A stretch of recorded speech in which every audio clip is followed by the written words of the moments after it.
نور الحق قادری صاحب وفاقی وزیر مذہبی امور اور بین المذاہب ہم آہنگی، آپ کو اس 2 روزہ بین الاقوامی رحمۃ للعالمین کانفرنس میں شرکت پر خوش آمدید کہتا ہوں اور صدر مجلس سے اس کانفرنس کے باقاعدہ آغاز کی اجازت چاہتا ہوں۔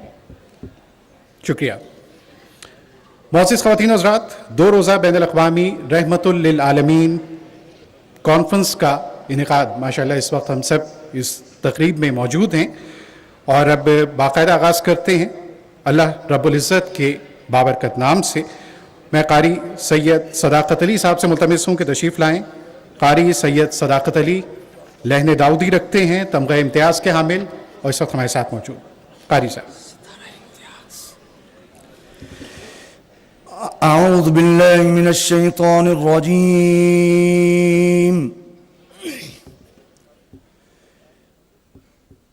بسم اللہ الرحمن الرحیم۔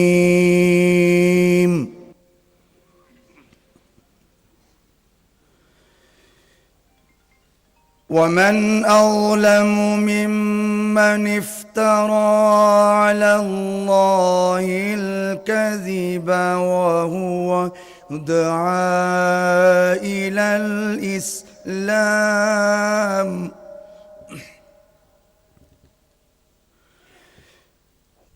والله لا يهدي القوم الظالمين۔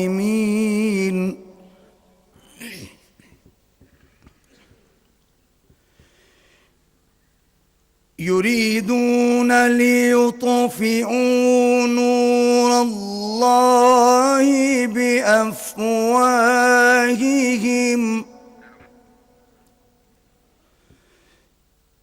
والله متم نوره ولو كره الكافرون۔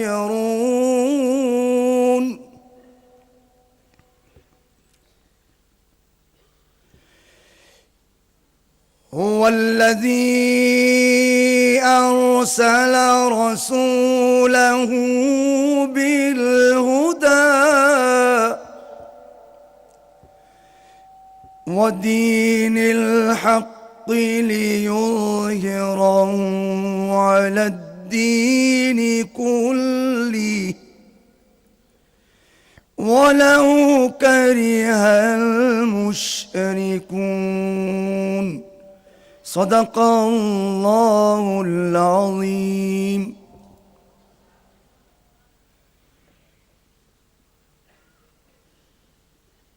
جزاک اللہ۔ قاری سید صداقت علی ستارہ امتیاز۔ نعت خوانی کے لیے میں دعوت دوں گا جناب نور محمد جلال صاحب کو، امریکہ سے تشریف لائے ہیں اور نعت خوانی کے محافل میں ہمارے ساتھ ہوتے ہیں۔ زمین میلی نہیں ہوتی، زمن میلا نہیں ہوتا، محمد کے غلاموں کا کفن میلا نہیں ہوتا، جو نام مصطفیٰ چومے نہیں دکھتی کبھی آنکھیں، پہن لے پیار جو ان کا بدن میلا نہیں ہوتا۔ جناب نور محمد جلال۔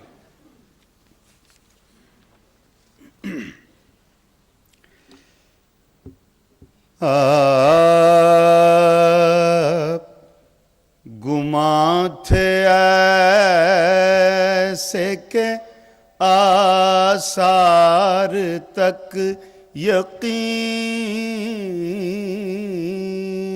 کے نہ تھے، گماں تھے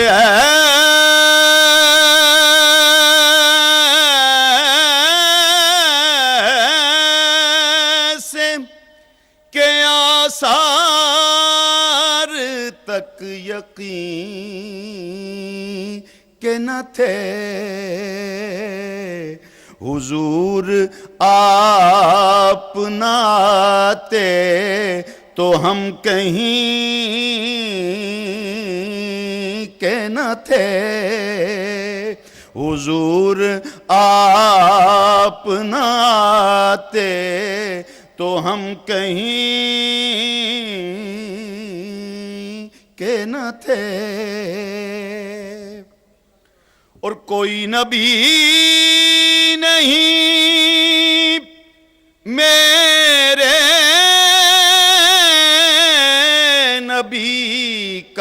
ہم پایا. کوئی نبی نہیں میرے نبی کا ہم پایا.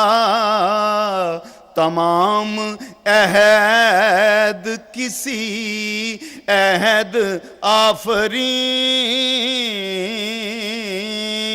کے نہ تھے.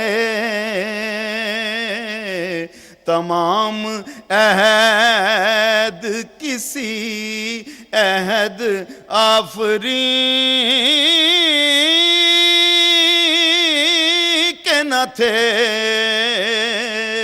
حضور آپ نہ آتے تو ہم کہیں کے نہ تھے. اور کیا ہے آپ نے ایسے بتوں کو بھی پامال.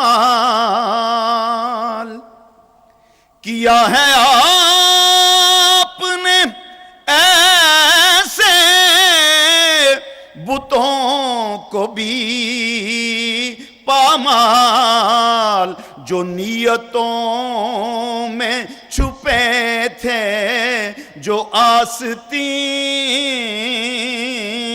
کے نہ تھے. جو نیتوں میں چھپے تھے جو آستین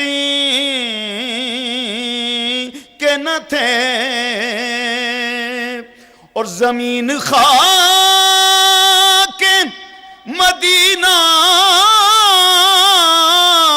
پہ ناز کرتی ہے. نصیب ایسے کسی اور سرزمین کے نہ تھے. حضور آپ نہ آتے تو ہم کہیں کے نہ تھے.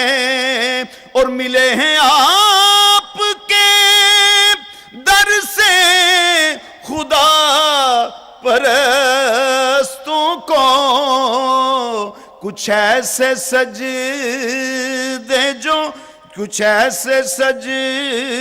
جو ابھی بخت میں جبھی کے نہ تھے. کچھ ایسے سجدے بھی جو بخت میں جبھی کے نہ تھے. اور حنیف کیسر و کسریٰ کی سلطنت ہے گواہ. غلام ایسے کسی بوریا نشین کے نہ تھے. حضور آپ نہ آتے تو ہم کہیں کے نہ تھے.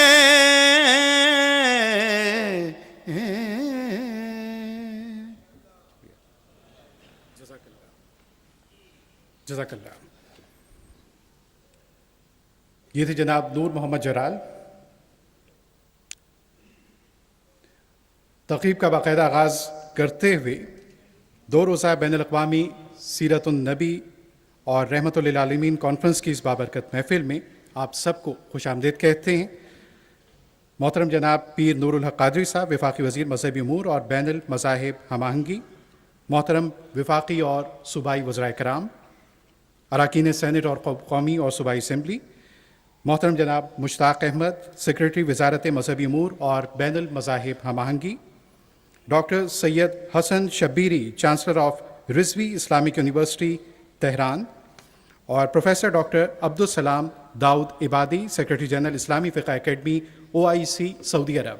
آپ معزز مہمانوں کی آمد ہمارے لیے باعث عزت و تکریم ہے۔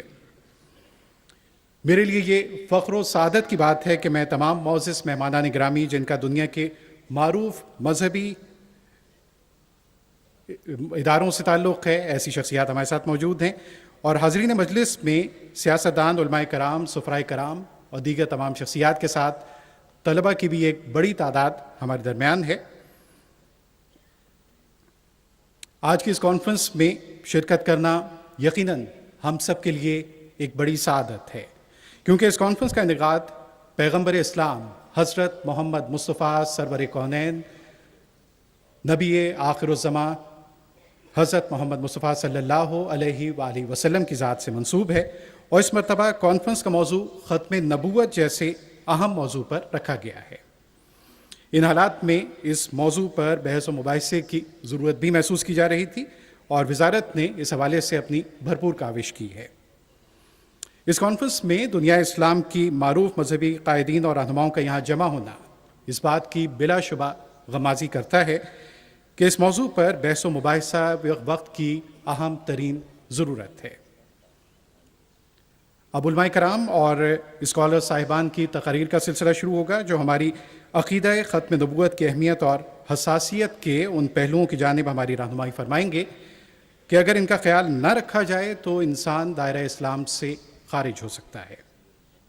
عقیدہ ختم نبوت کے موضوع کو وزارت مذہبی امور نے اسی اہمیت کے پیش نظر اس 2 روزہ بین الاقوامی رحمت للعالمین کانفرنس کے لیے موضوع رکھا ہے، تاکہ وطن عزیز پاکستان کے عوام اس موضوع کی حساسیت سے بھی باخبر ہو سکیں، اور ساتھ ہی علماء کرام سے میری یہ گزارش ہے کہ اظہار خیال جامع اور مختصر رکھا جائے تاکہ دیگر مقررین کو بھی خطاب کا موقع مل سکے۔ اب میں دعوت خطاب دیتا ہوں جناب ڈاکٹر یاسین ظفر صاحب کو، ناظم وفاق المدارس السلفیہ فیصل آباد پاکستان۔ تشریف لائیں اور آج کے دن اور اس کانفرنس کے حوالے سے اظہار خیال کریں۔ ڈاکٹر یاسین ظفر صاحب۔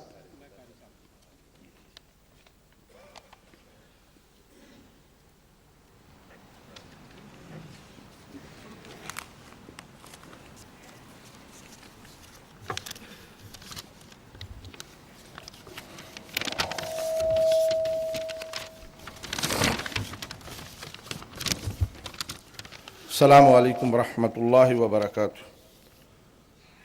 ان الحمد للہ نحمده ونستعینه ونستغفره ونؤمن به ونتوکل علیہ ونعوذ باللہ من شرور انفسنا ومن سیئات اعمالنا من یهده اللہ فلا مضل له ومن یضللہ فلا ہادی له۔ اما بعد فاعوذ باللہ من الشیطان الرجیم، بسم اللہ الرحمن الرحیم۔ ما کان محمد ابا احد من رجالکم ولکن رسول اللہ وخاتم النبیین۔ وقال اللہ تعالی الیوم اکملت لکم دینکم واتممت علیکم نعمتی ورضیت لکم الاسلام دینا۔ فضیلت مآب جناب محترم ڈاکٹر نور الحق قادری صاحب، عزت مآب علماء کرام، سامعین محترم، اللہ کا لاکھ لاکھ شکر ہے کہ اس نے ہم سب کو نبی محتشم حضرت محمد رسول اللہ صلی اللہ علیہ وسلم کی امت سے بنایا۔ یہ بات آپ سب کے علم میں ہے کہ نبی کریم صلی اللہ علیہ وسلم کے بہت سارے خصائص ہیں، جیسا کہ آپ کو یہ فرما دیا گیا، انا سید ولد آدم ولا فخر بیدی لواء الحمد ولا فخر، اور فرمایا انا آتیناک الکوثر، اور یہ بھی فرمایا وما ارسلناک الا رحمت للعالمین۔ حضرات گرامی، جیسے آپ کے خصائص ہیں، آپ کی امت کے بھی اسی طرح سے خصائص۔ فرمایا کنتم خیر امت اخرجت للناس، اور فرمایا انتم تتمون سبعین امتن انتم خیرها و اکرمها اللہ۔ سیدنا علی بن ابی طالب رضی اللہ تعالیٰ عنہ فرماتے ہیں کہ رسول اکرم صلی اللہ علیہ وسلم نے فرمایا اوتیت ما لم یؤت احد من العالمین، اوتیت ما لم یؤت احد من الانبیاء، فقلنا ما ہوا یا رسول اللہ، قال نصرت بالرعب واوتیت مفاتیح الارض۔ اور اسی طرح نبی اکرم صلی اللہ علیہ وسلم کا ایک ارشاد گرامی ہے، آپ نے فرمایا نحن الآخرون والسابقون یوم القیامہ۔ آپ کے خصائص میں اور امت کے خصائص میں یہ بات مشترک ہے کہ نبی کریم صلی اللہ علیہ وسلم آخری پیغمبر، آخری رسول ہیں۔ اسی طرح سے آپ کی امت آخری امت ہے، جو کتاب نازل کی گئی وہ آخری کتاب ہے، دین مکمل ہو چکا، اور اللہ رب العزت نے اس کائنات میں بسنے والے انسانوں کے لیے رشد و ہدایت کا جو تعلیمات پر مبنی ایک نسخہ کیمیا عطا فرما دیا، اور رسول اللہ صلی اللہ علیہ وسلم کی شکل میں اسوہ حسنہ ہمیں دے دیا۔ اب قیامت تک کے لیے نہ تو کسی مزید ربانی تعلیمات کی ضرورت ہے اور نہ ہی وحی نازل ہونے کی ضرورت ہے، لہذا یہ دروازے بند ہو چکے ہیں۔ اب صورتحال یہ ہے کہ اس ختم نبوت کے سلسلے کو اجاگر کرنے کے لیے، اس کا تحفظ کرنے کے لیے ہماری مسلمانوں کی کیا ذمہ داریاں بنتی ہیں؟ سب سے بڑی ذمہ داری اور سب سے بڑا کام وہ علماء اور مشائخ کا ہے، اس لیے کہ یہ ورثۃ الانبیاء ہے۔ انہوں نے نبی کریم صلی اللہ علیہ وسلم کی ان ساری تعلیمات کو حاصل کیا، اور ان کی اولین ذمہ داری یہ بنتی ہے کہ اس کو لوگوں تک پہنچائیں، جہاں کہیں رہنمائی کی ضرورت ہے رہنمائی دیں۔ اور آپ صلی اللہ علیہ وسلم نے یہ فرما کے بات ختم کر دی، ترکت فیکم امرین لن تضلوا ما تمسکتم بہما کتاب اللہ و سنتی۔ اب اس کے بعد کسی بھی نئی ہدایت، نئی رہنمائی کی ضرورت نہیں ہے۔ قرآن اور حدیث ہمارے سامنے موجود ہے، جس کے لیے سلف صالحین، صحابہ کرام، اہل بیت، تابعین نے، محدثین، فقہاء اور علماء نے اس کی ساری تشریحات مکمل کر کے ہمیں بتا دی۔ اب ہمارا کام یہ ہے کہ ہم یہ تعلیمات ان کی تشریحات کی روشنی میں لوگوں تک پہنچاتے رہیں، تاکہ لوگوں کی صحیح رہنمائی ہو۔ دوسری ذمہ داری عوام پر آتی ہے، لیکن بدقسمتی کی بات ہے کہ دین کے بارے میں علماء کے بعد اس عوامی طبقے کو چاہیے تھا کہ وہ بھی بنیادی تعلیمات دین کے بارے میں سیکھتی، لیکن دین سے دوری، اور یہ سمجھ لیا گیا کہ یہ کام محض علماء کا ہے، ہمیں اس میں کسی قسم کی تعلیم حاصل کر کے اس میں دلچسپی لینے کی ضرورت نہیں۔ اس کا نتیجہ ہے کہ عوام بنیادی عقائد سے ناواقف ہیں، اور بہت سارے ایسے لوگ جو جھوٹے ہیں، فریبی ہیں، چرب اللسان ہیں، ان کے سامنے آ کے ایسی باتیں کرتے ہیں، اپنی نام نہاد کرامات ان کو دکھاتے ہیں اور انہیں گمراہ کرنے کی کوشش کرتے ہیں۔ دیکھیے حضرات، توحید باری تعالیٰ کے بعد ختم نبوت پر ہم سب کا ایمان ہے۔ اب اس کے بعد کوئی بھی آدمی کسی بھی شکل میں اگر دین میں اضافے کی بات کرتا ہے،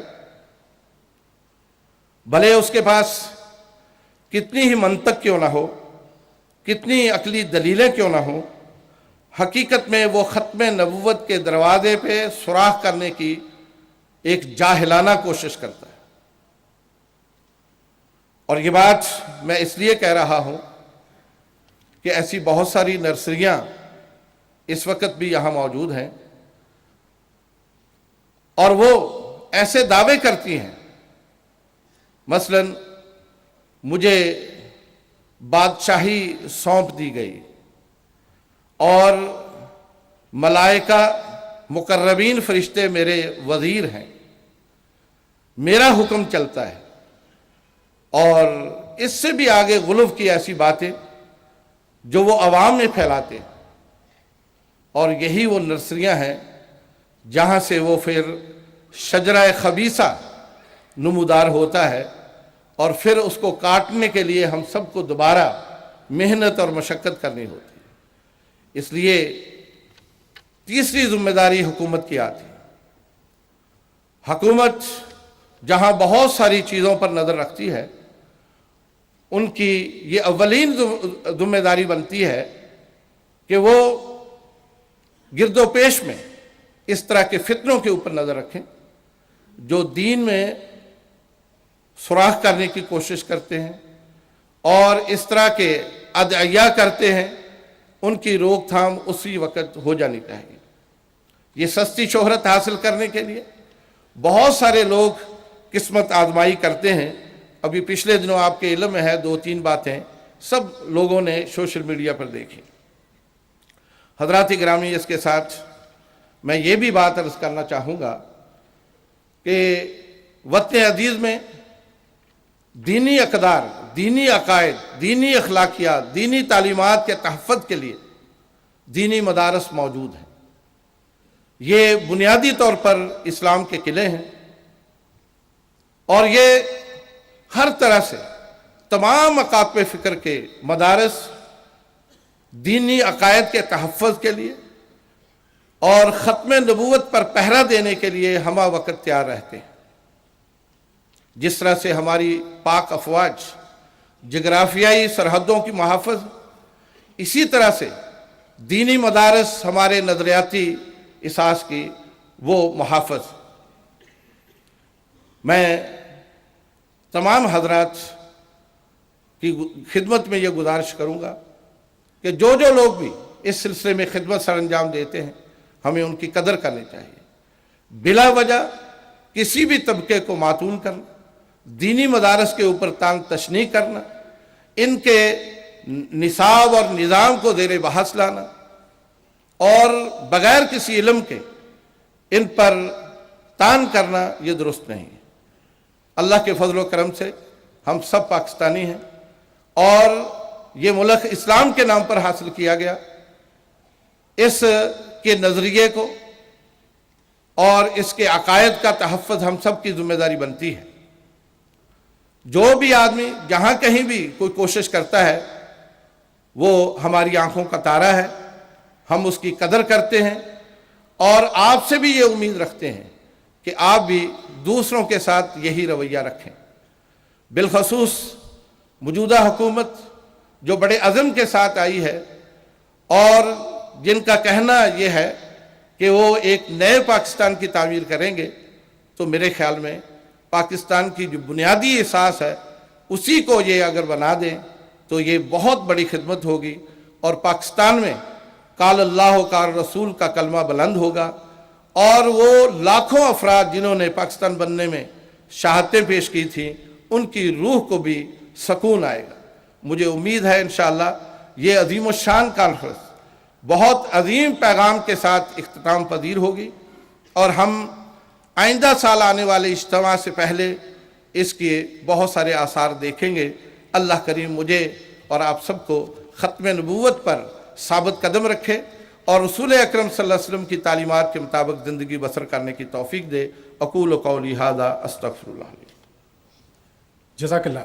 یہ تھے جناب ڈاکٹر یاسین ظفر صاحب۔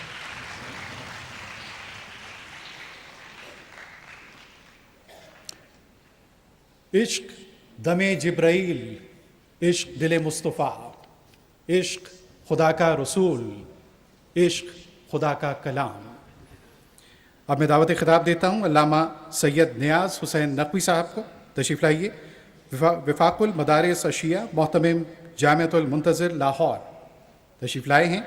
آپ کے افکار سے ہم فیضیاب ہوں گے۔ منکر بھی مانتے ہیں انہیں صادق و امین، ہستی میرے حضور کی ہے کتنی معتبر۔ جناب علامہ سید نیاز حسین نقوی صاحب۔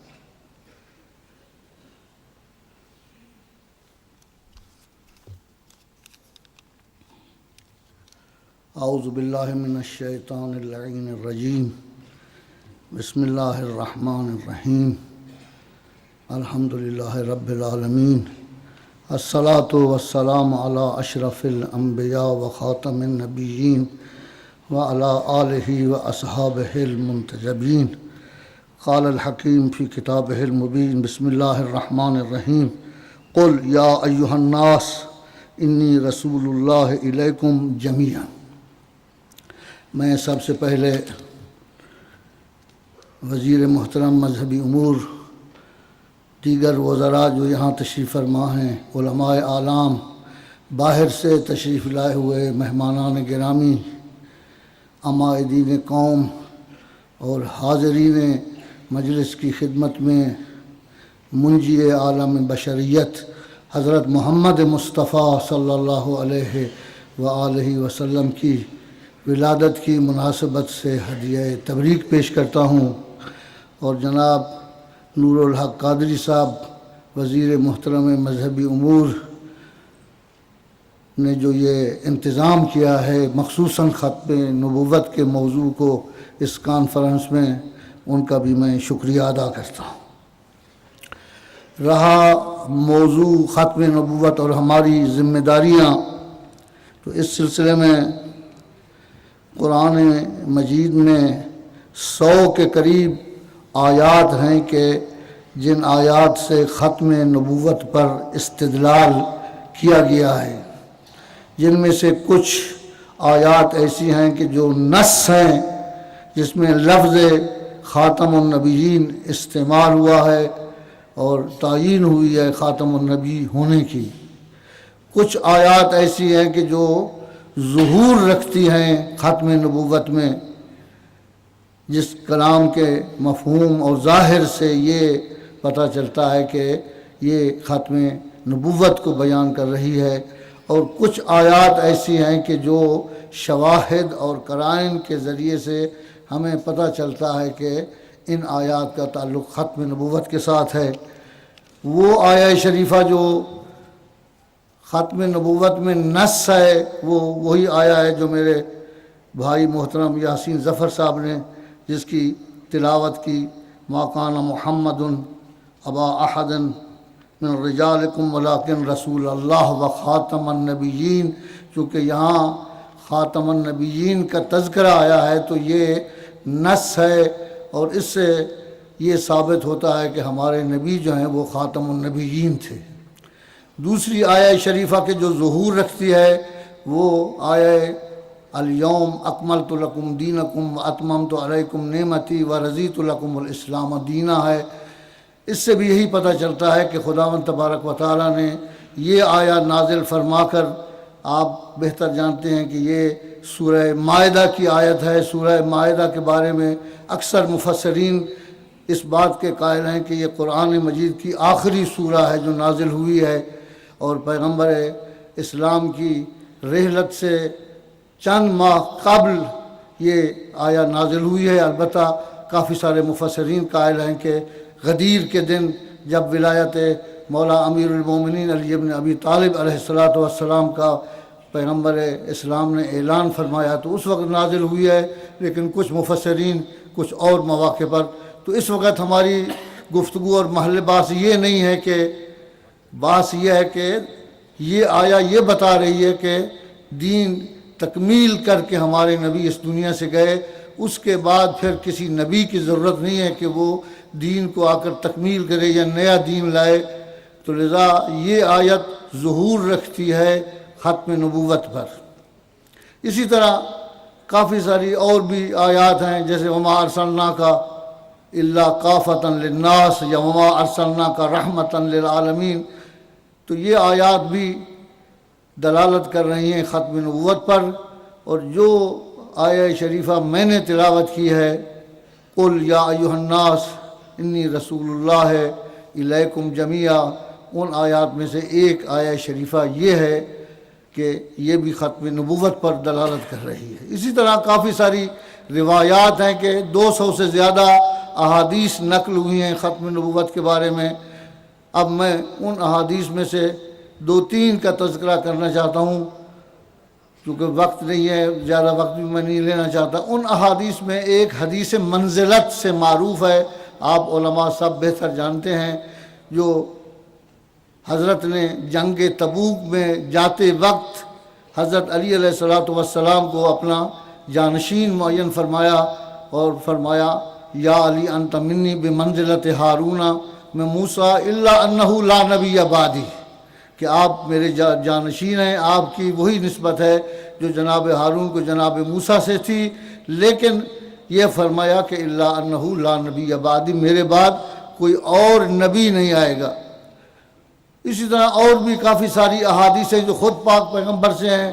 فرمایا کہ حجت الوداع کے موقع پر بھی آپ نے خطاب فرمایا اور وہاں بھی فرمایا کہ میرے بعد اور کوئی نبی نہیں آئے گا، اور فرمایا کہ اللہم اشہد انی قد بلغت، تو خدایا تم شاہد رہنا کہ میں نے لوگوں کو بتا دیا ہے کہ میرے بعد، البتہ پیشین گوئی بھی کی کہ میرے بعد 30 آدمی جو کذاب جھوٹے ہوں گے وہ ادعائے نبوت کریں گے. تو آج اگر مرزا غلام قادیانی صاحب، جو احمد قادیانی جو ہیں، وہ اگر یہ دعویٰ کرتے ہیں تو پیغمبر اسلام بتا کے گئے ہیں کہ میرے بعد ایسے لوگ آئیں گے جو ادعائے نبوت کریں گے، لیکن وہ فرمایا کذاب جھوٹے لوگ ہوں گے. اب مرزا قادیانی کے بارے میں بھی میں زیادہ تفصیل میں نہیں جانا چاہتا، آپ مجھ سے بہتر جانتے ہیں کہ اگر آپ اس کی زندگی اور تاریخ کا مطالعہ کریں تو پتہ چلتا ہے کہ انگریزوں، انڈیا اور اسرائیل کی جاسوسی ہمیشہ کرتا رہا ہے یہ مرزا غلام احمد قادیانی. اور یہ تقریباً ایک استعماری قوتیں جو ہمیشہ کوشش کرتی رہی ہیں کہ مسلمانوں کے درمیان اختلاف ڈالیں، اسلام کو کمزور کریں. تو یہ اس کوشش کا ایک حصہ تھا اس قادیانی کو یہاں پاکستان میں لا کر اور اس قسم کے دعوے کرنا. اور یہ باہر اور استعماری طاقتوں نے اس کو تیار کیا ہے. صرف ایران میں نہیں، پاکستان میں نہیں ہے، ایران میں بھی اسی طرح کا ایک فرقہ ہے بہائیت، بہائی جن کو کہتے ہیں، تو وہ بھی یہی دعویٰ کرتے ہیں.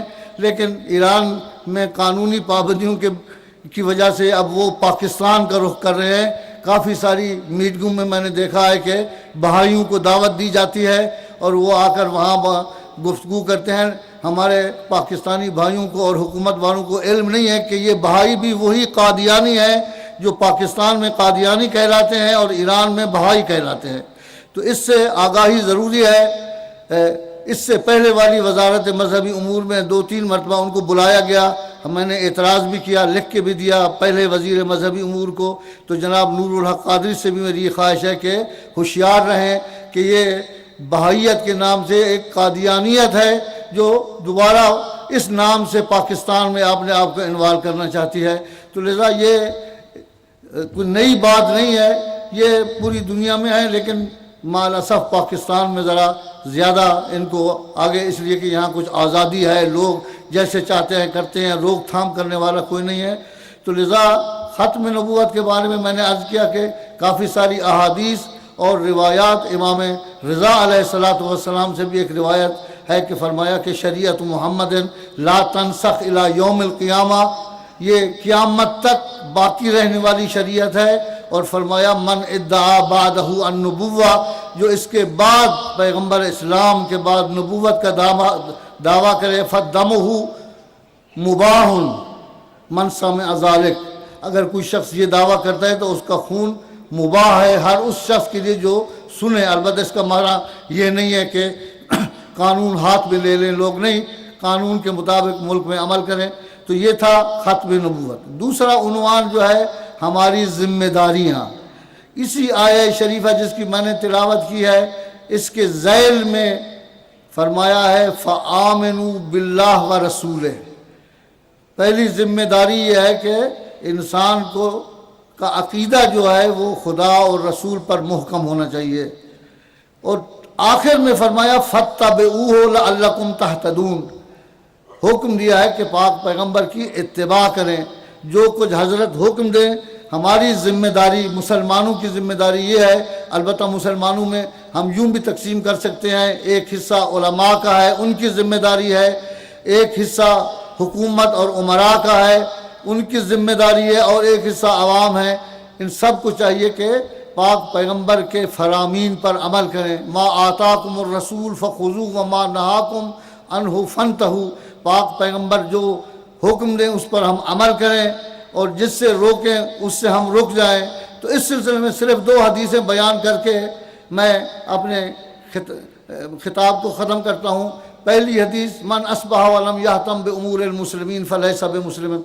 پاک پیغمبر فرماتے ہیں اگر کوئی شخص صبح گھر سے اٹھتا ہے تو اس کو یہ فکر ہونی چاہیے کہ میرے دوسرے مسلمان بھائی کس حالت میں ہیں، ان کی کیا حیثیت ہے، ان کی کیا مشکلات ہیں. میرے ہمسائے کے ساتھ جو میرا گھر ہے آیا، اس کے پاس رات کھانا تھا کھانے کے لیے نہیں، اس کی کیا مشکلات ہیں، اس کے بچے مدرسے میں جا رہے ہیں یا نہیں جا رہے، ہمارے مسلمان بھائی ہمارے ملک میں کس مشکل میں ہیں.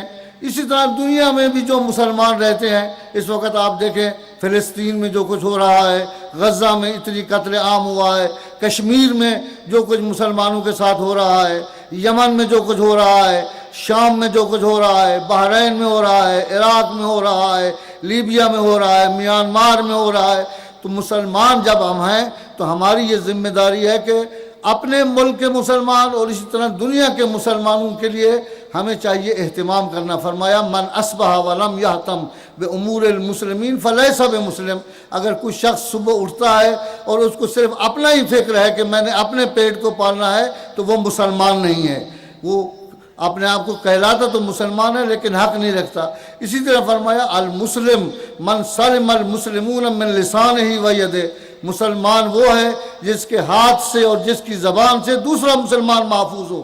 اگر میرے ہاتھ سے دوسرا مسلمان محفوظ نہیں ہے، میری زبان سے دوسرا مسلمان محفوظ نہیں ہے، اس ملک میں اگر ہم کفر کے فتوے لگائیں، لوگوں کو کہیں کہ جی یہ دائرہ اسلام سے خارج ہے. ابھی آپ نے تازہ سنا چنیوٹ میں ایک مولانا صاحب نے فتویٰ دیا کہ لوگ جو جنازے میں شریک ہوئے ہیں ان کے نکاح ٹوٹ گئے ہیں. اگر اس قسم کے ہم فتوے دیں گے، اس قسم کے باتیں کریں گے، اتنی جلدی ہمارے نکاح ٹوٹ جائیں گے تو پھر وہ پیغمبر اسلام کے فرامین پر ہم عمل نہیں کر رہے. عمل تب صادق آئے گا کہ ہماری زبان اور ہمارے ہاتھ سے دوسرے مسلمان محفوظ رہیں. پاک پیغمبر نے ان لوگوں کو معاف کیا فتح مکہ میں کہ جن نے آخری دم تک پیغمبر کے ساتھ جنگ کی، مسلمانوں کا قتل عام کیا. اس کے باوجود حتیٰ حضرت حمزہ جیسی شخصیت کو شہید کیا. جب ہند جگر خار آئی تو اس کو بھی حضرت نے معاف کر دیا، حالانکہ بہت مشکل کام تھا. اتنی اذیت پاک پیغمبر کو پہنچی تھی. وہ لوگ جو کلمہ پڑھنے کے لیے تیار نہیں تھے، ابو سفیان جیسے لوگ کہ جب کلمہ کا کہا گیا تو بڑی مشکل سے لا الہ الا اللہ محمد رسول اللہ اس کی زبان سے نکلا، لیکن پیغمبر نے اس کو بھی معاف کر دیا. تو آج ہم ایک دوسرے پر کفر کے فتوے اور خدا نخواستہ ایسے کام کریں گے تو پھر اس کا معنی یہ ہے کہ ہم ظاہری طور پر تو ختم نبوت کے بھی قائل ہیں، پاک پیغمبر کی رسالت و نبوت کے بھی قائل ہیں، لیکن حقیقتاً ہم مسلمان نہیں ہیں. تو لذا ختم نبوت ایک ایسا مسئلہ ہے کہ جو تمام مسلمانوں کے درمیان متفقہ ہے. اس میں کسی مسلک یا کسی شخص یا کسی فرد، جس طرح توحید پر عقیدہ رکھنا واجب ہے، منکر توحید دائرہ اسلام سے خارج ہے، نبوت پر عقیدہ رکھنا واجب ہے، اس کا منکر دائرہ اسلام سے خارج ہے. ختم نبوت کا عقیدہ بھی اسی طرح ہے. اگر کوئی شخص اس کا منکر ہے تو وہ دائرہ اسلام سے خارج ہے. والسلام علیکم ورحمۃ اللہ وبرکاتہ. جزاک اللہ.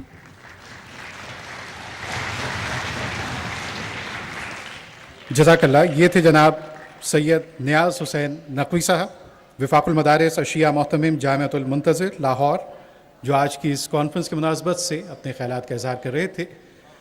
ناظرین، اس بابرکت اور خوبصورت محفل میں اسلام آباد کے کنونشن سینٹر میں ہم سب موجود ہیں، اور اس کی ساخت بھی دنیا کی طرح سے ہے، گنبد کی طرح سے ہے. بہت خوبصورت لگے اگر اس گنبد میں درود پاک کی صدائیں بآواز بلند گونجیں. آپ سب سے گزارش ہے کہ درود شریف پڑھیے اور اس شدت سے پڑھیے کہ نبی کریم صلی اللہ علیہ وآلہ وسلم سے ہماری گہری محبت وابستگی کا اظہار ہو.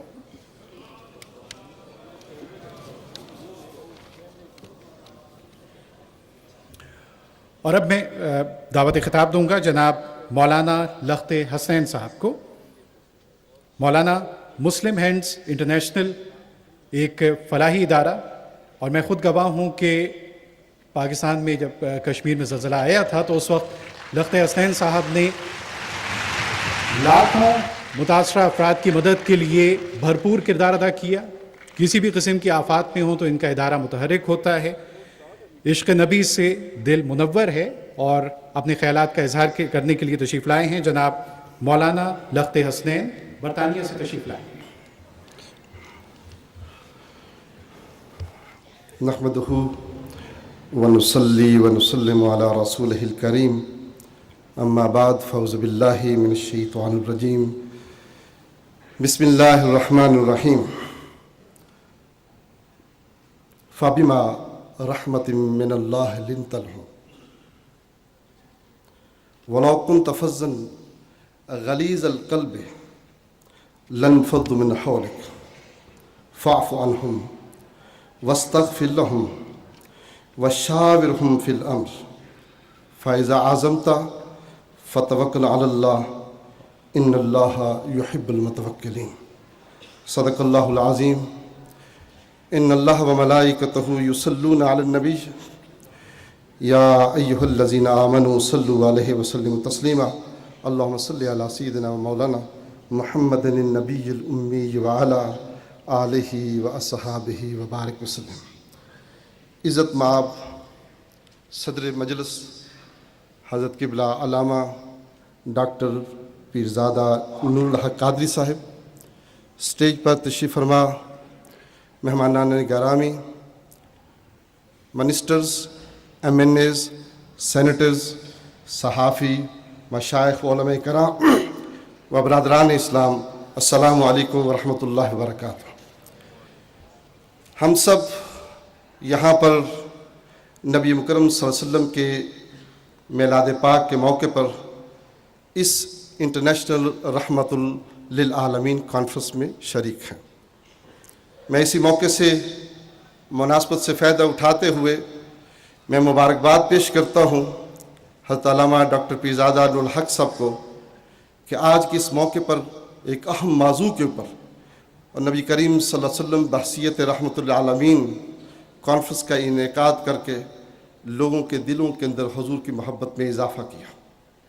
میں موجودہ حکومت کو، اس کے وزیر اعظم صاحب کو، عمران خان صاحب کو بھی مبارکباد پیش کرتا ہوں کہ آپ نے ایک ایسے شخص کو وزارت مذہبی امور کی ذمہ داری دی ہے جو شخص اپنی ذات کے اندر بے شمار صفات کا حامل ہے، جس کے چہرے پہ ہر وقت مسکراہٹ رہتی ہے، جس کا دل بھی کھلا ہے، اور جب کوئی شخص اس سے ملتا ہے تو اپنے دونوں ہاتھوں کو پھیلا دیتا ہے.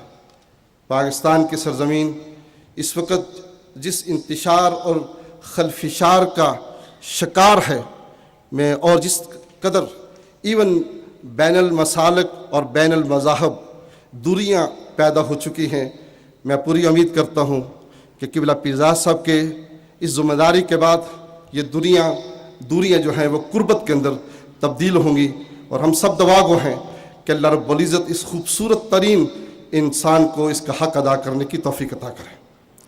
میں پوری امید بھی کرتا ہوں کہ حضرت قبلہ پیرزادہ صاحب کے آنے کے بعد وزارت مذہبی امور فقط وزارت حج اور عمرہ نہیں رہے گی. پاکستانیوں کو پتہ ہے کہ صرف حج اور عمرہ کی وزارت ہے، حالانکہ یہ ایسی وزارت ہے جو لوگوں کو ایک دوسرے کے قریب کر سکتی ہے. اور جب سے پیرزادہ صاحب قبلہ منسٹر بنے ہیں، ان کے اندر جو تحرک ہے، انہوں نے جس طرح پورے ملک کے دورے کر کے اختلافات کو ختم کرنے کی کوشش کی، اور آج پورے پاکستان کے لوگوں کی نظریں ان کی شخصیت کے اوپر موجود ہیں، اور جو لوگ ان کی طرف دیکھتے ہیں تو امید لگاتے ہیں کہ انشاءاللہ ان کی ذات کا جو محبت ان کی ذات کے اندر موجود ہیں، انشاءاللہ ان دوریوں کو کم کرنے میں ضرور کوشش فرمائیں گے۔ قرآن مقدس کی آیا کریمہ میں نے آپ کی خدمت میں پیش کی ہے۔ اللہ رب العزت ارشاد فرماتا ہے فَبِمَا رَحْمَةٍ مِّنَ اللَّهِ لِنْتَ لَهُمْ، اے پیارے یہ فقط اور فقط یہ اللہ کی رحمت ہے کہ اللہ نے تجھے نرم دل بنایا ہے۔ وَلَوْ كُنْتَ فَظًّا غَلِيظَ الْقَلْبِ، لیکن اگر تو ترشرو ہو جائے اور اپنے دل کو سخت کر دے، یہ جو صحابہ کرام تیری محبت کا طواف کر رہے ہیں، لن فضوا من حولک، تیرے ارد گرد سے دور ہو جائے۔ پھر آگے یہ ارشاد فرمایا فاعف عنہم، اے میرے محبوب تیرے صحابہ سے اگر کبھی غلطی ہو جائے تو تم نے ان کو معاف کر دینا ہے۔ صرف معاف نہیں کرنا، واستغفر لہم، بلکہ اللہ سے ان کی غلطی کی معافی بھی لے کر دینی ہے۔ وشاورہم فی الامر، معاملات کے اندر اپنے صحابہ کو شریک کرو۔ فَإِذَا عَزَمْتَ فَتَوَكَّلْ عَلَى اللَّهِ، جس وقت تم اپنی مشاورت کر لو پھر اللہ کی فَإِذَا عَزَمْتَ، جب تم ارادہ کر لو پھر فَتَوَكَّلْ عَلَى اللَّهِ، اللہ کی ذات کے اوپر تم توکل کرو۔ ان اللہ یحب المتوکلین، اللہ رب العزت توکل کرنے والوں کو پسند فرماتا ہے۔ میں علامہ اقبال کا ایک شعر اگر اسی ہی قرآن مقدس کی اسی آیت کے حوالے سے بیان کروں تو فرماتے ہیں ہجوم کیوں ہے زیادہ شراب خانے میں، ہجوم کیوں ہے زیادہ شراب خانے میں، فقط یہ بات کہ پیر مواہ مرد خلیق۔ برادران اسلام، میں یہ سمجھتا ہوں کہ یہ اللہ رب العزت نے قرآن مقدس کی جو آیت کریمہ نازل کی، یہ آیت کریمہ نازل تو حضور کے اوپر ہوئی، لیکن دنیا والوں کو بتایا کہ حکمرانی کے طریقے بھی یہی ہیں۔ حکمرانی کرنا چاہتے ہو تو اپنی ذات کے اندر یہ صفات پیدا کرو۔ وہ صفات کیا ہیں؟ وہ صفات یہ ہیں کہ تمہارا دل نرم ہونا چاہیے، تمہارے طرف جب نگاہ اٹھا کر لوگ دیکھیں تو محبت کے ساتھ تمہاری کی طرف وہ جو ہے وہ آنے چاہیے۔ اگر تمہارے دوست کوئی غلطی کر دیں تو تمہاری ذات کے اندر صفت ہونی چاہیے کہ تم ان لوگوں کو معاف کر سکیں، تم اپنے رب کے حضور ان کی غلطیوں کی معافی مانگ سکیں، اور صرف یہ نہیں اپنے معاملات کو مشاورت کے ساتھ طے کرو، اور مشاورت کرنے کے بعد اپنے رب کے اوپر توکل کرو۔ میں اس لیے اس موضوع کا آج چنا ہے کہ ہماری موجودہ حکومت یہ کہتی ہے، ان کے وزیر اعظم ہمارے وزیر اعظم عمران خان یہ فرماتے ہیں کہ میں نے مدینہ کی ریاست کا ماڈل پیش کرنا ہے۔ میں نے یہ قرآن مقدس کی جو آیا کریمہ پیش کی ہے، یہ ایک لیڈر کی مثالی ایک ریاست کو بنانے کے لیے اس کی صورت ہے۔ اگر لیڈر کے اندر یہ صفات پائی جاتی ہوں گی، ایسی ریاست یقیناً وجود میں آئے گی۔ باتیں بے شمار کی جا سکتی ہیں، میں اپنے پوائنٹ پر ڈائریکٹ آتا ہوں۔ نبی مکرم صلی اللہ علیہ وسلم کی ذات مقدس وہ ہے، جب مکہ سے ہجرت کی مدینہ کی سرزمین میں پہنچے، صحابہ کرام یقیناً اجڑے ہوئے تھے، سفر کی حالت میں تھے، نہ کوئی مکان، نہ کوئی گھر، نہ کوئی باہر، نہ کوئی بزنس، نہ کوئی شے۔ نبی مکرم صلی اللہ علیہ وسلم نے قوم کو، صحابہ کو جو مہاجر بھی تھے اور انصار بھی تھے، دونوں کو اکٹھا کر کے ریاست مدینہ کی ایک عظیم مثال پیدا کی، جس کو مواخات مدینہ کہا جاتا ہے۔ صرف یہی نہیں، نبی مکرم صلی اللہ علیہ وسلم نے جب مدینہ میں تشریف لائے تو میثاق مدینہ اس وقت ایگریمنٹ یہودیوں کے ساتھ کیا گیا، وہاں کی مقامی آبادی کے ساتھ کیا گیا۔ وہ ایگریمنٹ صرف اس بات کا نہیں تھا کہ ہم اندر سے متحد ہوں گے، بلکہ دنیا کو یہ بتانا چاہتے تھے کہ ہم کس طرح غیر مسلموں کے ساتھ اپنی زندگی کو بسر کرتے ہیں، کس طرح ان کو اپنے دلوں کے ساتھ لگاتے ہیں۔ وہ ایگریمنٹ اس بات کا ثبوت بھی تھا کہ یہ ریاست مدینہ قائم ہو چکی ہے، تم نے مجھ کو بصیت سربراہ ریاست مدینہ تسلیم کرنا ہے۔ تمام لوگوں نے نبی کریم صلی اللہ علیہ وسلم کی اس حیثیت کو وہاں پر تسلیم کیا۔ حضور صلی اللہ علیہ وسلم نے جو آخری خطبہ ارشاد فرمایا، ریاست مدینہ کے سربراہ نے آخری خطبہ جو ارشاد فرمایا، اس وقت دنیا کو یہ پیغام دیا، جس دین کو میں لے کر آیا ہوں اس میں کالے کے گھوڑے کے اوپر اور سرخ کو سفید کے اوپر کوئی فضیلت حاصل نہیں ہوگی۔ عورت کو حقوق نبی کریم صلی اللہ علیہ وسلم نے عطا کیے، غلاموں کو حقوق نبی کریم صلی اللہ علیہ وسلم نے عطا کیے۔ برادران اسلام، یہ وہ دین تھا جو ریاست مدینہ کے جس کی تشکیل تھی، جس کے ریاست مدینہ کے یہ خد و خال تھے، جو اللہ کے نبی صلی اللہ علیہ وسلم نے دنیا کو بتایا۔ صرف یہی نہیں، حضور صلی اللہ علیہ وسلم نے اور آپ کے صحابہ نے ریاست مدینہ کے اندر بیت المال کا اور اس کے علاوہ سوشل سیکورٹی کا نظام قائم کیا۔ سیدنا عمر فاروق رضی اللہ تعالیٰ عنہ کا وہ آپ کو واقعہ یاد ہوگا کہ آپ صحابہ کو کھانا کھلا رہے تھے اور ایک شخص بیٹھا ہوا تھا، وہ بائیں ہاتھ سے کھا رہا تھا، وہ بائیں ہاتھ سے کھا رہا تھا۔ حضرت عمر فاروق قریب سے گزرے، فرمایا دائیں ہاتھ سے کھاؤ، یہ کیا کر رہے ہو؟ وہ شخص کھاتا رہا بائیں ہاتھ کے ساتھ۔ پھر نبی سیدنا عمر فاروق دوبارہ گزرے، پھر وہ بائیں ہاتھ سے کھا رہا ہے، آپ نے پھر اس کے ساتھ سختی کی، پھر وہ بائیں ہاتھ سے کھاتا رہا۔ پھر تیسری مرتبہ گزرے، پھر بائیں ہاتھ سے کھا رہا۔ آپ نے بڑے ہی جوش کے ساتھ پوچھا کہ تم نے یہ کیا کیا؟ میری بات کو کیوں تسلیم نہیں کرتے؟ نبی کی سنت دائیں ہاتھ کے کھانے سے، تو بائیں ہاتھ سے کیوں کھا رہے ہو؟ اس شخص نے جواب دیا، صحابی نے جواب دیا، یا امیر المومنین، میرا ہاتھ جنگ یمامہ کے اندر دائیں ہاتھ شہید ہو چکا تھا، میں بائیں ہاتھ سے اب کھا رہا ہوں۔ سیدنا عمر فاروق جیسا کہ بہت مضبوط ترین شخص زمین پر بیٹھ کر رونا شروع کر دیتا ہے، میں نے یہ گستاخی کیوں کی؟ میں نے یہ غلطی کیوں کی؟ میں نے تجھ سے کیوں پوچھا؟ مجھے بتا، میں تیری کیا خدمت کروں؟ تو معذور ہے، تجھے کسی ملازم کی ضرورت ہوگی، کسی خادم کی ضرورت ہوگی، تجھے پیسوں کی ضرورت ہوگی، تم نے اسلام کے نام پر اپنے دائیں ہاتھ کٹوا دیا، آج عمر فاروق تیرے ساتھ کھڑا ہے، مجھ کو بتا میں تیری کیا خدمت کروں؟ سیدنا عمر فاروق رضی اللہ تعالیٰ عنہ نے اپنے اس صحابی، اپنے دوست کو ایک ملازم عطا کیا اور اس کو تا دیر زندگی اس کا وظیفہ لگا کر دے دیا۔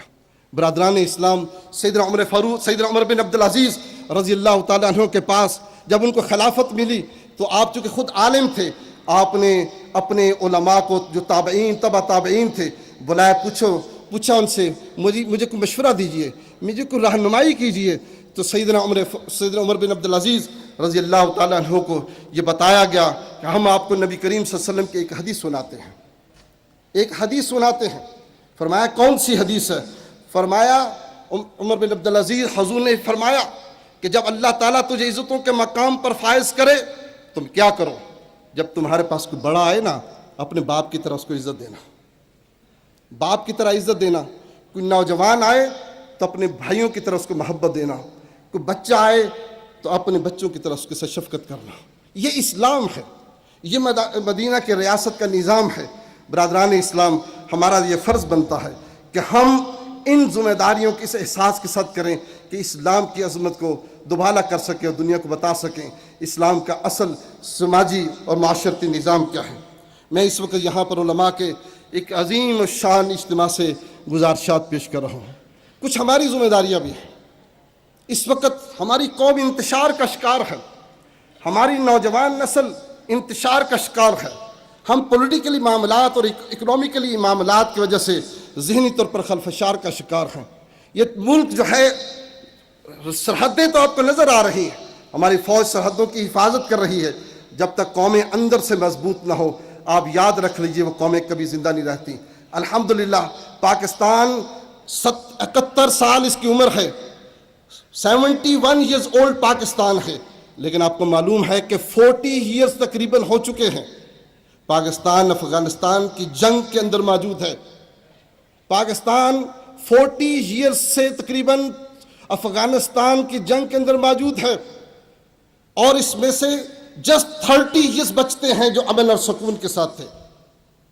مجھے یہ بتائیے، پہلے وہاں سے دھواں آ رہا تھا، آج وہاں سے آگ آ رہی ہے۔ ہمارے بارڈر محفوظ نہیں ہے۔ جس ملک کی عمر کا 30 سال ہے، 40 سال جس کی جنگ کے اندر گزر جائیں، اس کے باوجود یہ ملک اگر محفوظ ہے، محفوظ ہاتھوں میں ہے، اس کی قوم کے اندر ایک جرأت ہے، بہادری ہے، بتائیے اس سے بڑھ کر یہ ملک کیا ہو سکتا ہے؟ اس کے اندر جان موجود ہے، اس کے اندر طاقت موجود ہے زندہ رہنے کے لیے۔ اس لیے ہمارا یہ فرض بنتا ہے، اس ملک کی 60% جو قوم، اس ملک کی جو نوجوان نسل ہے، خدا را اس کی حفاظت کر لیجئے۔ یہ انٹرنیٹ کی وجہ سے انتشار کا شکار، فکری انتشار کا شکار علماء امت ہو رہی ہے۔ اگر آج ہم نے ان کو تربیت نہ کی تو یہ گوگل مرشد سے پوچھا کریں گے، بلکہ انہوں نے پوچھنا شروع کر دیا ہے۔ اسی طرح طلاق کے مسائل، آج وہ ایک وقت تھا کہ طلاق 2% ہوا کرتی تھی، 4% تھی، آج یورپ کی طرح وہاں 70% ہے، یہاں پر بھی کم از کم میں سمجھتا ہوں کہ 25-30% کے قریب یہاں تک بھی پہنچ رہی ہے۔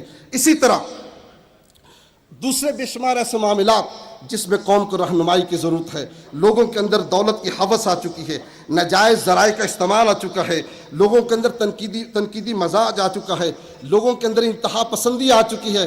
اسلام، اللہ رب العزت نے اس کا نام اسلام رکھا، اسلام کا معنی پیس ہے، اسلام کا معنی عمل ہے، لیکن انفارچونیٹلی جب ہمارے پاس مذہبی لوگوں کے پاس کوئی طاقت آتی ہے تو ہم اس انتہا پسندی کی طرف جا رہے ہیں، جہاں اسلام کو عزت دینے کے بجائے انفارچونیٹلی ہم اس کو عزت نہیں دے رہے۔ برادران اسلام، وہ علماء اور مشائخ کہاں گئے جب اسلام کے اوپر مشکل اور تکلیف کا وقت آتا تھا؟ تو وہی لوگ آگے بڑھ کر اسلام کی حفاظت کرتے تھے۔ حکمرانوں نے اسلام کو نہیں سنبھالا، بلکہ میں یہ کہوں گا مشائخ اور علماء کرام نے اور قوم نے اسلام کو ہمیشہ سنبھالا دیا ہے۔ اس لیے میں وہ دیکھتا ہوں کہ جس وقت چنگیز خان، ہلاکو خان جو ہے وہ بغداد کی طرف جاتا ہے، وہاں کی اینٹ سے اینٹ بجا دیتا ہے، اور وہاں پر جا کر وہ جو ہے وہ مینار جو ہیں کھوپڑیوں کے کھڑا کرتا ہے، تو کون وہ ایک درویش ہے جو ان کے رخ کو، ان کے عقیدے کے رخ کو بدل دیتا ہے؟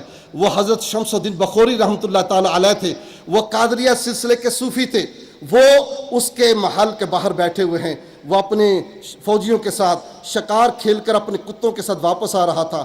انہوں نے حضرت شمس الدین بخوری رحمۃ اللہ علیہ کو دروازے پر دیکھا تو اس نے ایک سوال کیا، اس نے کہا، او بابا مجھ کو یہ بتاؤ تیری داڑھی کے بال اچھے ہیں یا میرے کتے کی دم کے بال اچھے ہیں؟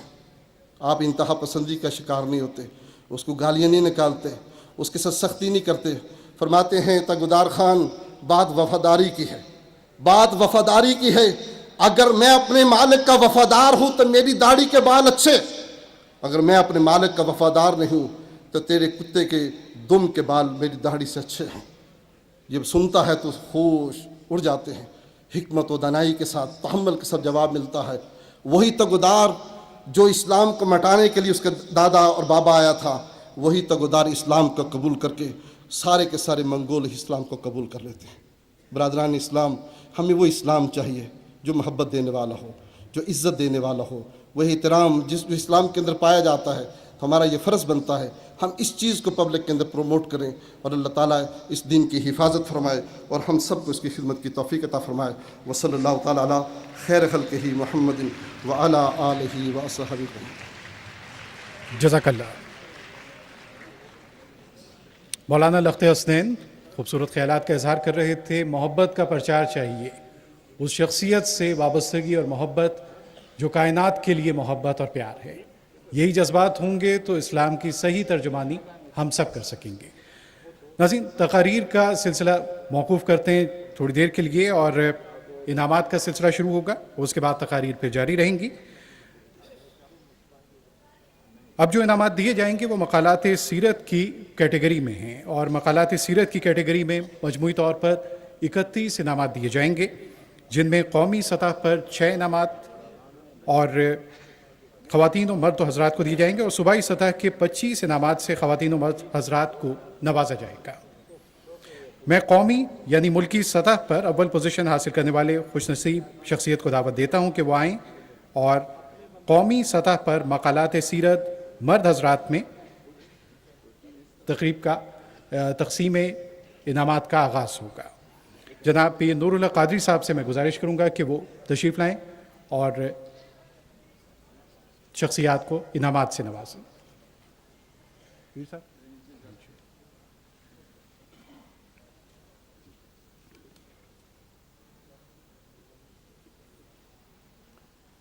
سر،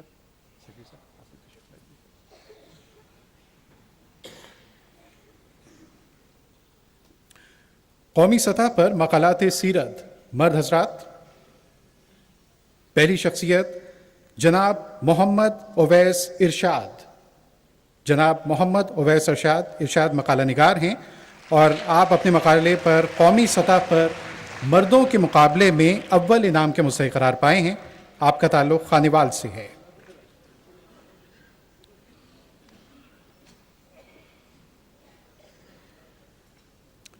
دوسرے انعام کے لیے نام منتخب ہوا ہے حافظ عبد الرحمان صاحب کا۔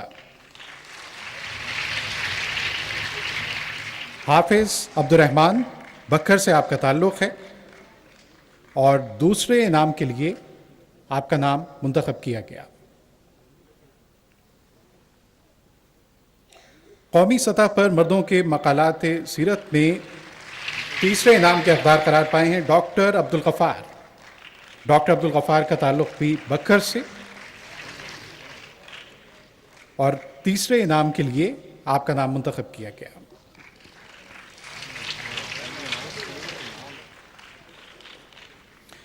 اور اب قومی سطح پر مقالات سیرت خواتین میں مختلف شخصیات، سعدیہ خالد محمود لاہور سے تشریف نہیں لا سکیں، اول انعام کے لیے ان کا نام منتخب کیا گیا، اور ان کا انعام لینے کے لیے اقصی مختار تشریف لائیں گی۔ سعدیہ خالد محمود قومی سطح پر عورتوں کے مقالات میں اول انعام کے مستحق قرار پائی ہیں، تعلق لاہور سے، اور دوسرے انعام کے لیے رابعہ کراچی سے آپ کا تعلق، قومی سطح پر خواتین کے مقالات میں دوم انعام کی مستحق قرار پائی ہیں، رابعہ کراچی سے تشریف لائی ہیں۔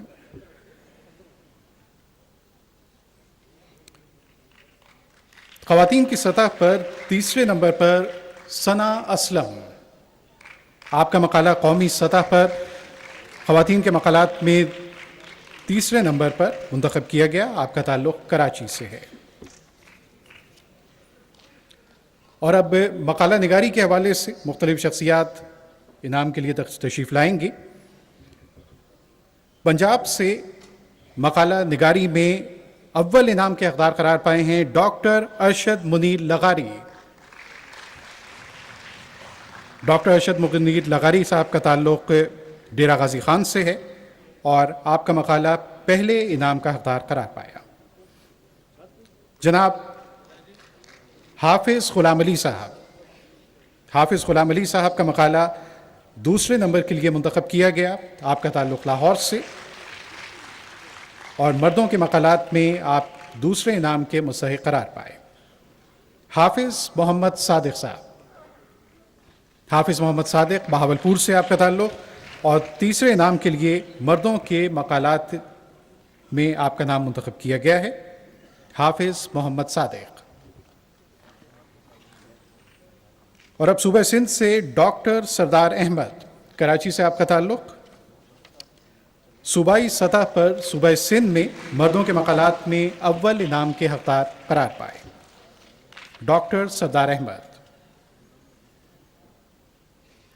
ڈاکٹر حبیب الرحمان، ڈاکٹر حبیب الرحمان کا تعلق کراچی سے، اور آپ صوبائی سطح پر سندھ میں مردوں کے مقالات میں آپ کا دوسرا انعام کے لیے آپ کا نام منتخب کیا گیا۔ کراچی سے ہی محترم ڈاکٹر سعید احمد صدیقی صاحب، ڈاکٹر سعید احمد صدیقی کا مقالہ سندھ میں مردوں کی سطح پر تیسرے انعام کے لیے منتخب کیا گیا۔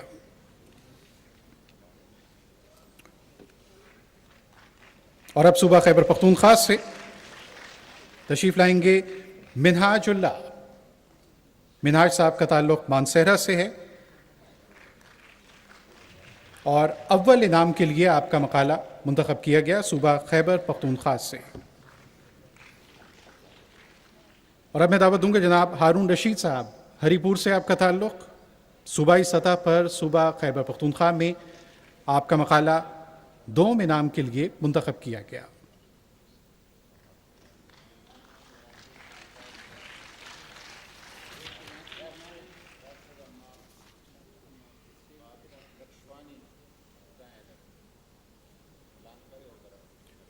ہمارے معزز مہمان جناب ڈاکٹر عمار نقشوانی صاحب پہنچ چکے ہیں تقریب میں، اور ہم انہیں خوش آمدید کہتے ہیں۔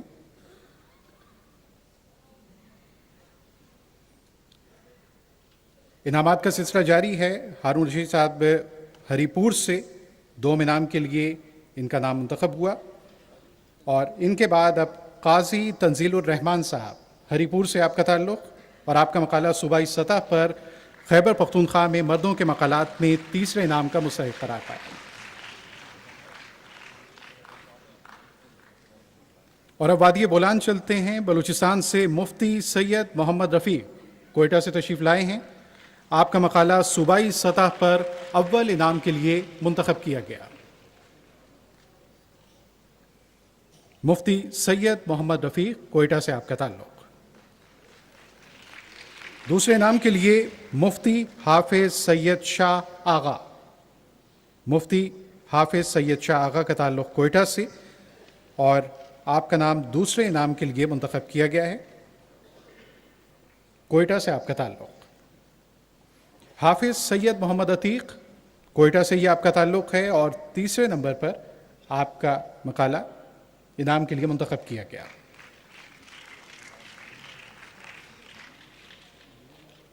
اور اب وفاق، شمالی علاقہ جات، آزاد کشمیر، ان علاقوں سے جن شخصیات کا چناؤ ہوا ہے ان میں پروفیسر ڈاکٹر مرزا شاہد بیگ، پروفیسر مرزا ڈاکٹر شاہد بیگ مظفر آباد سے آپ کا تعلق، اور اول انعام کے لیے آپ کا مقالہ منتخب کیا گیا ہے۔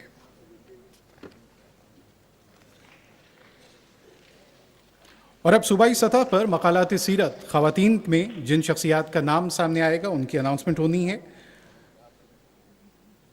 صوبائی سطح پر صوبہ پنجاب سے جن خوش نصیب خاتون نے پہلا انعام حاصل کیا ہے ان کا نام ہے زینب باجوہ۔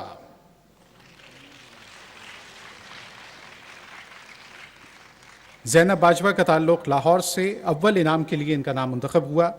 صوبائی سطح پر پنجاب میں خواتین کے مقالات میں اول انعام کے مستحق قرار پائی ہیں۔ شازیہ چوہان بکھر سے آپ کا تعلق، اس وقت موجود نہیں ہیں، ان کی جگہ طوبہ مغل ان کا انعام لینے کے لیے تشریف لا رہی ہیں۔ آپ کا مقالہ صوبائی سطح پر خواتین کے مقالات میں دوسرے نمبر کے لیے منتخب ہوا۔ سمرہ مشتاق تیسرے انعام کے لیے، اور ان کا انعام لینے کے لیے مہر خان ابڑو تشریف لائیں گے۔ سمرہ مشتاق گجرات سے آپ کا تعلق، اور تیسرے انعام کے لیے آپ کا نام منتخب کیا گیا، اور یہ انعام وصول کرنے کے لیے مہر خان ابڑو تشریف لا رہے ہیں۔ صوبہ سندھ سے پہلے انعام کے لیے مستحق قرار پائی ہیں حافظہ آمنہ سعید۔ صوبہ سندھ سے آپ کا تعلق، حافظہ آمنہ سعید۔ صوبائی سطح پر خواتین کے مقالات میں اول انعام کے مستحق قرار پائیں، کراچی سے آپ کا تعلق، اور دوسرے انعام کے لیے ڈاکٹر ستوت عظیم، ڈاکٹر ستوت عظیم کراچی سے تشریف لائی ہیں، اور آپ کا مقالہ صوبائی سطح پر صوبہ سندھ میں خواتین کے مقالات میں دوسرے نمبر کے لیے منتخب کیا گیا۔ مسز سلمہ اعجاز سکھر سے تشریف لائی ہیں، اور آپ کا مقالہ صوبائی سطح پر خواتین کے مقالات میں تیسرے انعام کے لیے منتخب کیا گیا۔ مسز سلمہ اعجاز۔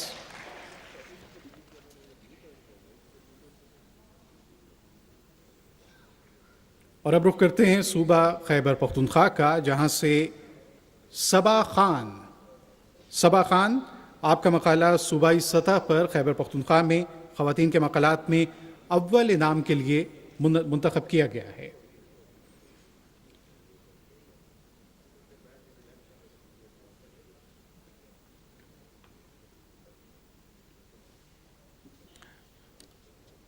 یہ تمام شخصیات آپ کی بھرپور داد و تحسین کے مستحق ہیں۔ ہم سوچ رکھتے ہیں، یہ خیالات کا اظہار کرتے ہیں، اپنے افکار کو قلم کے ذریعے خوبصورتی سے مرتب کرتے ہیں۔ صبا خان ہری پور سے تشریف لائیں، اور اب پروفیسر زہرا جبی ایبٹ آباد سے آپ کا تعلق، دوسرے نمبر پر آپ کا نام منتخب کیا گیا ہے صوبہ خیبر پختونخوا کی سطح پر، پروفیسر زہرا جبی۔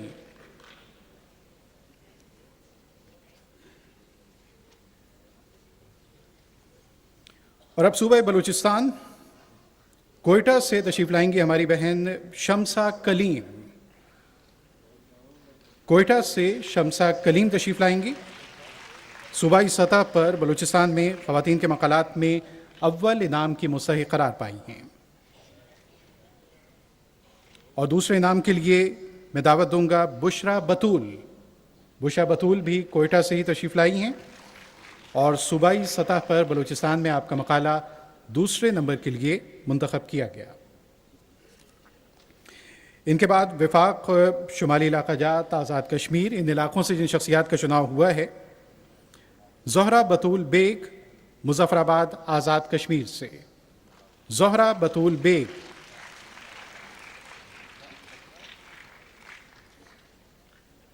اول انعام کے لیے آپ کا نام منتخب ہوا،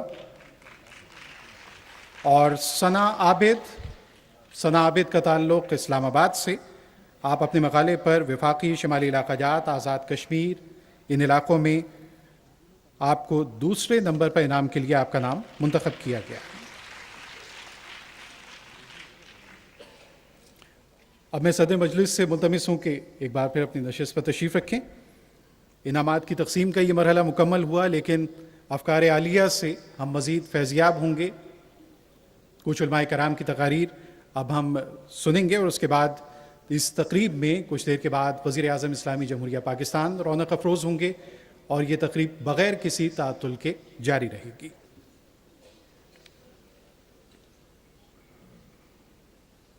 ناظرین، اب میں خطاب کے لیے دعوت دوں گا جناب ڈاکٹر احمد علی سراج، سیکریٹری جنرل بین الاقوامی تحریک ختم نبوت کو، کہ تشریف لائیں اور اپنے خیالات کا اظہار کریں۔ ڈاکٹر احمد علی سراج، سیکریٹری جنرل بین الاقوامی تحریک ختم نبوت۔